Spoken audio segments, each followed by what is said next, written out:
terakhir itu untuk mengetahui garis-garis istimewa pada segitiga.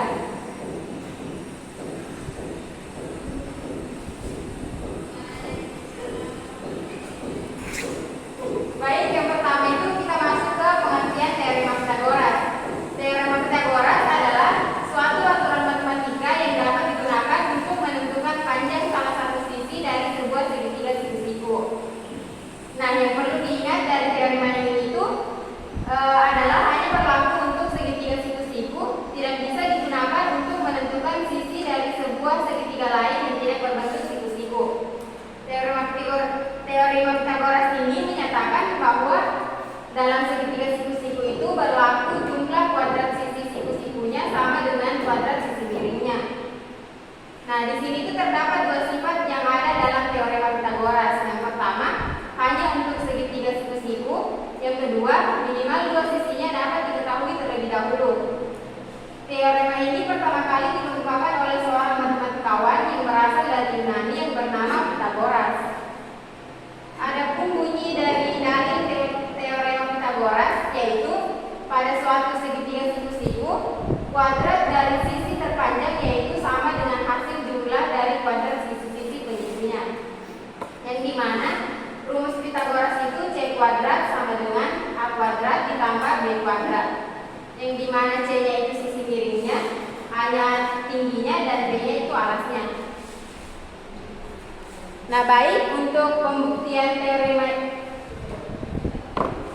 Pythagoras itu saya menggunakan alat peraga. Nah, di sini misalkan itu kita ambil A-nya itu 4, B-nya 3. Jadi A-nya itu kita kuadratkan jadi 4 pangkat 2 kan 16. Jadi ini jumlahnya semua kotak-kotaknya ini 16. Terus B-nya kan tadi 3, jadi kita kuadratkan juga. Jadi 3 pangkat 2 kan 9, ini 9. Nah, untuk dibuktikan itu A kuadrat ditambah B kuadrat sama dengan C kuadrat. Kan kalau kita tambah ini 16 ditambah 9 kan hasilnya 25. Nah, ini C-nya kita ambil itu 5 pangkat 2. Jadi terbukti kalau B kuadratnya itu ditambah A kuadrat ditambah B kuadrat itu sama dengan C kuadrat.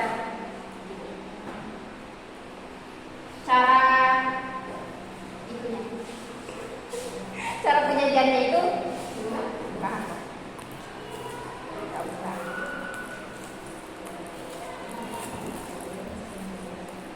nah, kan di sini kosong toh, terus yang ini A kuadrat ditambah B kuadratnya, yang ini semua kita masukkan di sini.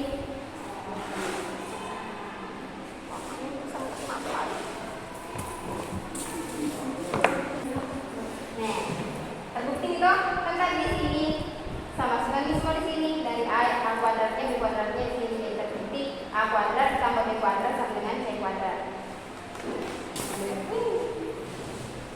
Oke, lanjut.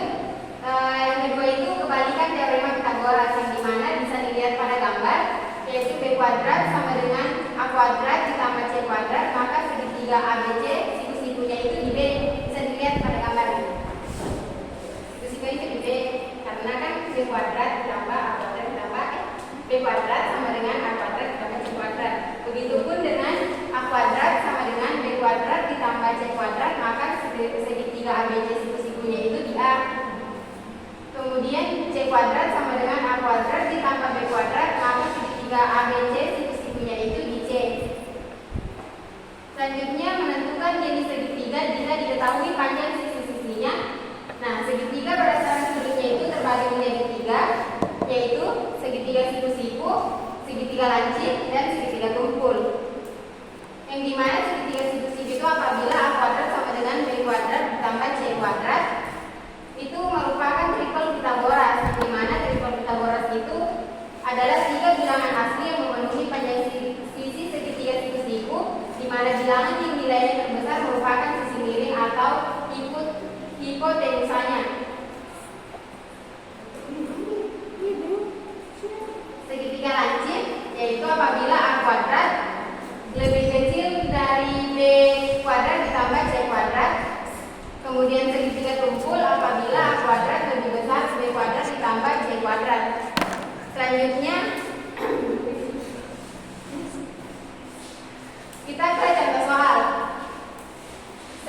Selidikilah jenis segitiga berikut dengan menggunakan konsep kebalikan teorema Pythagoras.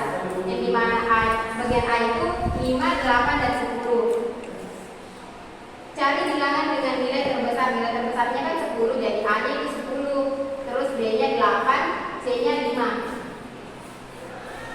Bisa dilihat dari penyelesaiannya, sehingga bagian A itu merupakan segitiga tumpul. Selanjutnya bagian B 9, 12, dan 13. Nilai terbesarnya kan 13, jadi A-nya itu 13. Terus B-nya 12, C-nya 9.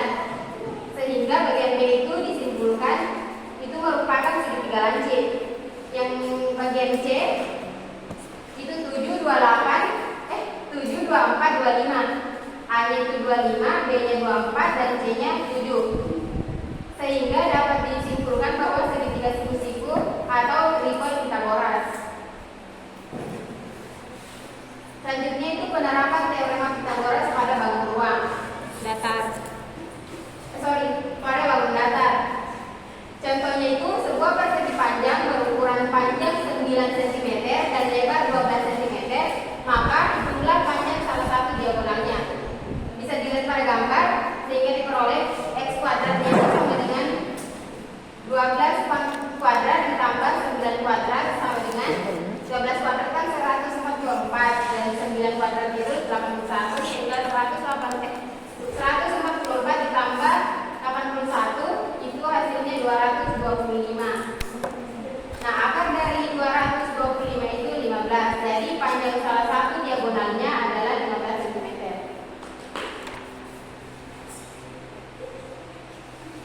Oke, selanjutnya penerapan teorema Pythagoras pada bangun ruang. Bisa dilihat pada contoh ini. Pada gambar tersebut diketahui sebuah balok dengan panjang AB 24 cm dan panjang BC-nya itu 8 cm. Jika diketahui DG-nya itu adalah 6 cm, tentukan panjang BG-nya. Di sini BG kuadrat sama dengan BD kuadrat ditambah BG kuadrat. Diketahui kan BD-nya kan yang ini. BD kuadrat itu 640 ditambah DG kuadrat kan DG-nya itu 6. Jadi 6 pangkat 2 kan 36. Jadi 640 ditambah 36 hasilnya 676. Dan akar dari 676 itu 26.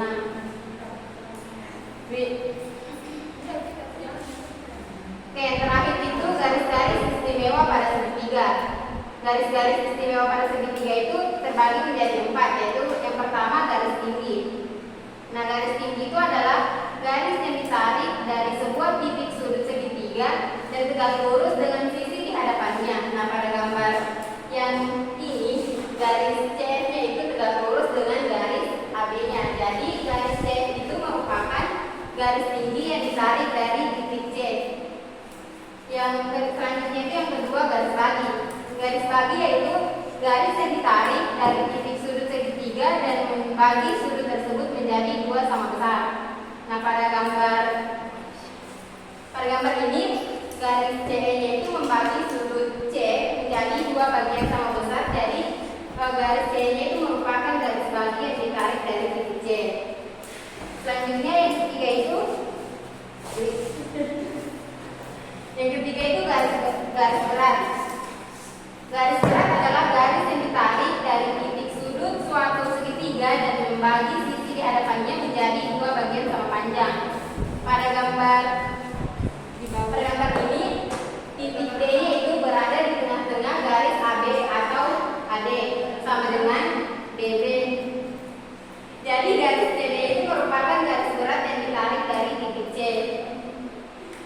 Dan garis yang terakhir itu garis sumbu.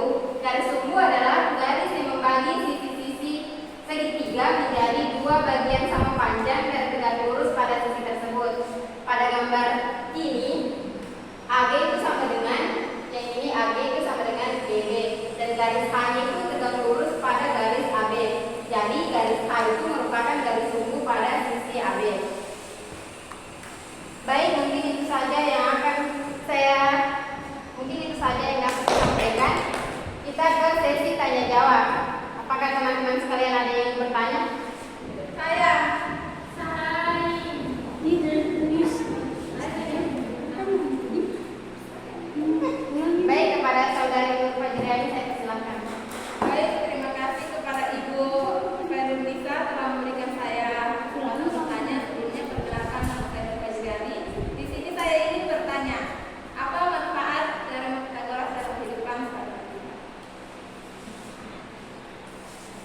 Terima kasih atas pertanyaannya.